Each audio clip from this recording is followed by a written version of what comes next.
তো hello guys, তো back to my channel YouTube Abdul নুরসালের টিপস। তো তোমাদের সামনে আবার একটা নতুন ভিডিও নিয়ে হাজির হয়ে গেছি। তো তোমাদেরকে তো অনেকেই দেখিয়েছে চ্যানেল কিভাবে ক্রিয়েট করতে হয়। আজ তোমাদেরকে যেটা আমি দেখাবো চ্যানেল কিভাবে ডিলিট করতে হয়। সবাই এবারে কমেন্ট করতে পারো। তো অনেকেই তো দেখায় যে চ্যানেল কিভাবে খুলি, তুমি দেখাচ্ছ চ্যানেল কিভাবে ডিলিট করি। তো অনেকেই আছে না যে চ্যানেলটার উপরে বোরিং ফিল করে, মানে গাদা ভিডিও আমি দিয়ে দিয়েছি, ধরো 100-200 আমি ভিডিও দিয়ে দিয়েছি, 5টা কি 10টা সাবস্ক্রাইবার, তাহলে এই চ্যানেল তো আমার ফালতু রেখে লাভ নেই, কারণ ভিউজ এসছে না ভিডিওতে। তাহলে আমি এই চ্যানেল ফালতু রেখে কি করব? তার জন্য তোমাদেরকে ডিলিট করতে হচ্ছে। এই জন্যে অনেকেই ডিলিট করতে জানো, আবার অনেকেই ডিলিট করতে জানো না।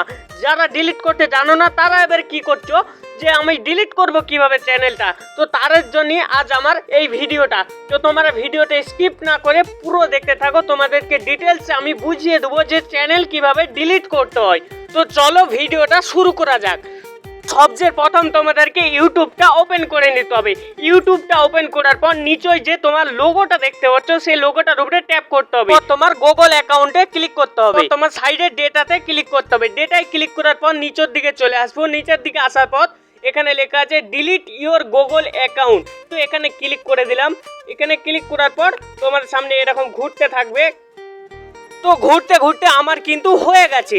তো আপনি লগ ইন হতে থাকবে। তো লগ ইন হওয়ার পর তোমার স্ক্রিন লকটা এখানে দিয়ে খুলে নিতে হবে। তো আমার খুলে নেওয়া হয়ে গেল। তারপরে আপনি ওরাই করে দিচ্ছে। তো এখানে করে হয়ে যাওয়ার পর তোমাদেরকে এই দুটো অপশন যে আছে, এই দুটো অপশন তোমাদেরকে চালু করে নিতে হবে। তো আমি চালু করে নিলাম, দিয়ে ডিলিট অ্যাকাউন্টে ক্লিক করে দিলাম। ডিলিট অ্যাকাউন্টে ক্লিক করার পর কিন্তু সিং ইন দেখাচ্ছে, তোমার অন্য অ্যাকাউন্টও লগ ইন হতে দেখাচ্ছে। তো ওই চ্যানেলটা তোমার পার্মানেন্টলি ডিলিট হয়ে গেল। তো ডিলিট এভাবেই তুমি ডিলিট করে নিতে পারবে, তো পার্মানেন্টলি ডিলিট হয়ে যাবে। তো আজকের ভিডিওটা তোমরা যদি বুঝতে পারো তাহলে প্লিজ চ্যানেলটা সাবস্ক্রাইব করবে এবং ছোট ভাই মনে করে প্লিজ পাশে থাকবেন।